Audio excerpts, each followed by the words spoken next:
खान साहब मुझे सबसे पहले ये बताइएगा कि वज़ीर कानून खैबर पख्तूनख्वा आफ्ताब आलम साहब ने कहा है कि वफाक ने चीफ सेक्रेटरी को नहीं हटाया, अगर नहीं हटाया तो फिर दीगर ऑप्शन पे गौर किया जाएगा। ये ऑप्शंस कौन कौन सी हैं, किसकी बात कर रहे हैं? शुक्रिया। बिस्मिल्लाहिर्रहमानिर्रहीम। अल्लाहुम्मा सल्लि व सल्लिम व बारिक अला सय्यिदिना मोहम्मद व अला आलि मोहम्मद। एक इलेक्टेड हुकूमत का राइट होता है कि उसको उसकी टीम मिले।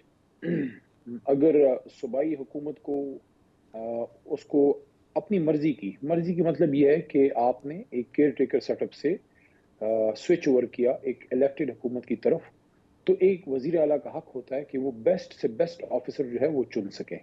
तो अगर मरकज नहीं दे रही तो इसका फिर मतलब ये है कि शहबाज शरीफ साहब के जो मीटिंग्स हुई हैं वजीर आला खैबर पख्तूनख्वा गंडापुर साहब के साथ, तो वो फिर बातें उनकी खोखली हैं। अगर वो ये कह रहे हैं कि वो सूबे को सपोर्ट करेंगे अवाम के हक में, और जो भी राइट्स हैं, जो भी हमारे खैबर पख्तूनख्वा का जो सूबा है उसके जो हकूक हैं वो उनको दिए जाएंगे, तो उसके लिए सबसे पहला हक तो ये है कि उसके मुंतखब चीफ एग्जीक्यूटिव यानी वजीर आला को उसकी मर्जी की टीम मिले ताकि वो डिलीवर कर सके। अब या फिर शायद ऑन लाइटर नोट या फिर शहबाज शरीफ साहब शायद अपना बदला गंडापुर साहब से निकाल रहे हैं, क्योंकि शहबाज शरीफ साहब को भी अपनी मर्जी की टीम नहीं मिली, ना वजीर खजाना उनकी मर्जी का, ना वजीर दाखिला उनकी मर्जी का, ना कोई मर्जी की कमेटी बना सकते हैं। ईसीसी बना देते हैं, उसमें से उनको और सागदार साहब को निकलना पड़ता है। आपने तो जो अपना बदला गंडापुर से ना लेना। हाँ, आपने जो टॉन्ट किया है शहबाज शरीफ साहब पे कि वो अपनी मर्जी से ना तो वजीर खजाना लगा सके, ना वो कमेटियों को अपनी मर्जी से चेयर कर पा रहे, ये किसकी मर्जी से कर रहे हैं? फिर वही बता सकते हैं, क्योंकि हमने तो हमेशा ये सुना है कि उनके वजीर खजाना हमेशा डार साहब ही होते हैं, या फिर मिफ्ता साहब बेचारे कभी आ जाते थे, लेकिन मिफ्ता साहब के पैरों से हमेशा ये कालीन खींच लिया जाता था। देखें, all is not well in the house of Sharif. आप ये देखिए कि all was set, the stage was set for Mian Nawaz Sharif. मियां साहब उदास फिरते हैं, तो मियां साहब इस तरह तो फिर होता है इस तरह के कामों में। लेकिन आपने ये बात कही है कि वो अपनी मर्जी से नहीं कर पा रहे हैं, तो I just want to know कि आपने कोई किसी बेस पर तो ये बात की होगी, कुछ देखा ही होगा आपने जो ये बात कर रहे हैं। मर्जी किसकी? नवाज शरीफ साहब की? देखिए मार्केट में ये खबरें हैं, देखिए मार्केट में ये खबरें चल रही हैं कि मोहसिन साहब जो हैं, मोहसिन नकवी साहब, आई डोंट थिंक सो कि वो हाउस ऑफ शरीफ के ब्लू आइड हैं, तो पता नहीं कहाँ से आ गए हैं। आप भी पता करें, हम भी पता करते हैं। नहीं खान साहब, आपको तो पक्की खबर होगी, आपको पता होगा कहाँ से आए हैं। ऐसे ही तो नून लीग की पीपल्स पार्टी की सपोर्ट नहीं मिलती ना। हाउस ऑफ शरीफ से नहीं हूँ, लेकिन मैं शरीफ आदमी हूँ, मैं ऐसी खबरें नहीं रखता। लेकिन यह है कि मार्केट में खबरें चल रही हैं कि वजीर आजम साहब की मर्जी की टीम उनको, लेकिन क्या करें, ये शोमई किस्मत है, शोमई किस्मत है। आज से नहीं, 40 साल पहले भी अगर आप चली जाएं, 40 साल पहले भी चली जाएं, तो मोहतरमा बेनज़ीर भुट्टो वापस आती हैं अपने वालिद के उनकी फांसी के 11 साल बाद, और एक बहुत बड़ा फकीदुल मसाल इस्तकबाल होता है लाहौर में, सन 88 की बात कर रहा हूँ। वो वजीर आजम बनती हैं, लेकिन काबीना को उनसे मुतारफ कराया जाता है कि ये हैं आपके फॉरेन मिनिस्टर, तो वो सर हिला के कहते हैं कि ठीक।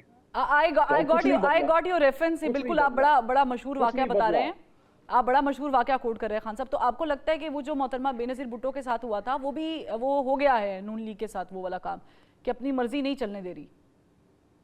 जरदारी साहब ने सही जो है ना वो किया है, वो लफ्ज नहीं इस्तेमाल करना चाहता, लेकिन बस कुछ किया है जरदारी साहब ने मियां साहब के साथ। नहीं तो अब ये जो कायरा साहब कह रहे हैं कि जी गवर्नमेंट पूरी 5 साल चलेगी, आपको लगता है ये भी गेम है? देखें, कायरा साहब मेरे से उम्र में बड़े सीनियर हैं, मैं कोई ऐसी बात नहीं करना चाहता, लेकिन कायरा साहब बड़े सादा बन जाते हैं, बड़े बोले बन जाते हैं कायरा साहब, या पीपल्स पार्टी के हवाले से बात करें कि जरदारी साहब या बिलावल साहब, आप तो वजीर खारजा थे, आप तो इस पीडीएम 1 का फेस थे, आप ही के सिंध हाउस में, बल्कि हम सबके सिंध हाउस में, सिर्फ पीपल पार्टी का तो नहीं है, सिंध हाउस में ही तो गेम बनी थी 9 अप्रैल की रात जब शब खून मारा गया इमरान खान साहब की पीठ में। तो आर्किटेक्ट तो जरदारी साहब ही थे शायद इधर लोकल लेवल पे। तो फिर आप मुझे कोई बताएगा, जब आपने वो रज के 18 या 16 महीने मिल के हुकूमत की और उसके कारनामे इतने बड़े थे कि अब आप उनके साथ शेयर नहीं करना चाहते बर्डन। पूरी कौम को पता है कि ये हुकूमत, वो भी और ये भी, पीपल्स पार्टी नून की मुश्तरका हुकूमत है। आप चाहे जितना भी वजारतों से दूर बैठे, कौम को पता है कि जितना ब्लेम नवाज शरीफ और शहबाज शरीफ साहब का है, उतना ही जरदारी साहब और बिलावल साहब का भी है। آپ लेकिन खान साहब वो मार्केट में खान साहब پیپلز پارٹی والے دیکھیں معذرت جی کے ساتھ پیپلز پارٹی والے جو ہیں قاہرہ صاحب آپ لوگ کھاتے رچ کے ہیں بیچ میں اور بیٹھتے سائڈ پہ ہیں. دیکھیں پھر برڈن پورا آپ شیئر کریں نا, اس طرح نہ کریں کہ حکومت بنا دی اب سائڈ پہ بیٹھے دیکھ رہے ہیں کنکر ماری جا رہے ہیں. لیکن خان صاحب مارکیٹ میں یہ بھی خبریں ہیں کہ وہ ابھی شاید بجٹ کا ویٹ کر رہے ہیں, ہو سکتا ہے بجٹ کے بعد جو ہے وہ پیپلز پارٹی والے ان کے ساتھ کابینہ بھی شیئر کریں, یہ بوجھ اٹھائیں, تو پھر تو آپ کی بات کی جو ہے وہ نگیٹ ہو گئی آپ کی بات. دیکھیں میں آپ کو ایک اور بات کرتا ہوں. کل ایک بڑے سینئر سٹیزن ایک افطاری میں بیٹھے ہوئے تھے ساتھ, اور بڑے وہ پاکستان کے حال پہ بڑے افسردہ تھے. انہوں نے ایک بات کی, انہوں نے کہا کہ یار دیکھو کہ یہ ڈیفیکٹو حکومت ہے. میں نے کہا کس طرح؟ انہوں نے کہا دیکھو اللہ کے 100 ناموں کے نیچے, یہ میری بات ہے, انہوں نے کہا کہ یہ جو اوتھ لیا ہے جھوٹا حلف لیا ہے, کیونکہ ان میں میجورٹی لوگ جو پاس ہوئے ہیں وہ فیک ہیں, فارم 47 پہ ہیں. تو جانتے بوجھتے ایک مسلمان شخص, ایک انسان, ایک جنٹل مین شخص جو ہے جانتے بوجھتے کہ میں ہارا ہوا ہوں, اور وہ حلف اٹھاتا ہے آئین پاکستان پہ, جھوٹا حلف اٹھاتا ہے رمضان کے مہینے میں. مجھے آپ یہ بتائیے کیا کوئی اللہ کی برکت آئے گی؟ ہماری اخلاقی قدریں اتنی گر چکی ہیں کہ ہمیں پتہ ہے کہ ہم ہار چکے ہیں, اس کے باوجود ہم حلف اٹھا رہے ہیں, ہم حکومت میں بیٹھ رہے ہیں. کیا ان کو نہیں پتا؟ ان کے پست مردہ چہرے اور ان کی مایوسی بتا رہی ہے کہ دل اندر سے ان کو کھائے جا رہے ہیں کہ ہمارے مینڈیٹ کو ہوا کیا ہے. ہمیشہ تو فارم 47 نہیں ملے گا نا, ہمیشہ تو ایسی صورتحال نہیں ہوگی. ٹھیک ہے, لیکن خان صاحب وہ دیکھیں وہ یہ تو براہ راست ذمہ داری جو ہے یہ الیکشن کمیشن کے اوپر آتی ہے, کیونکہ انہوں نے ہی ان کا نوٹیفیکیشن جاری کیا ہے کامیابی کا, وہی کر سکتے ہیں. جی جی مجھے کہنے دیجئے, دیکھیے سول بیوروکریسی میں کسی بھی ڈویژن کا مائی باپ جو ہے وہ کمشنر ہوتا ہے, اسی کے نیچے سارا کچھ ہوتا ہے. ایک کمشنر اٹھ گیا, اس نے اپنی ضمیر کی آواز میں کہہ دیا کہ پورا راولپنڈی ڈویژن جو ہے وہ سویپ کیا ہے پی ٹی آئی نے, وہاں سارا کا سارا جرلو پھیرا گیا ہے, فارم 47 پہ جتایا گیا ہے. پھر بعد میں مجبور ہو گئے 100 مسئلے. ابھی جو 6 ججز کا لیٹر آیا وہ کلیئر ہو گیا ہے کہ اگر ججز نہیں بچے تو پھر کمشنر کس کھیت کی مولی ہے. تو ایک طرف یہ دیکھیں کہ سول بیوروکریسی سے ریولٹ آتی ہے, ایک کاؤنٹ.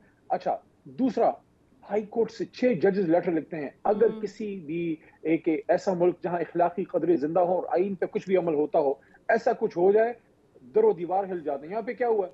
سرد خانے میں پھینک دیا.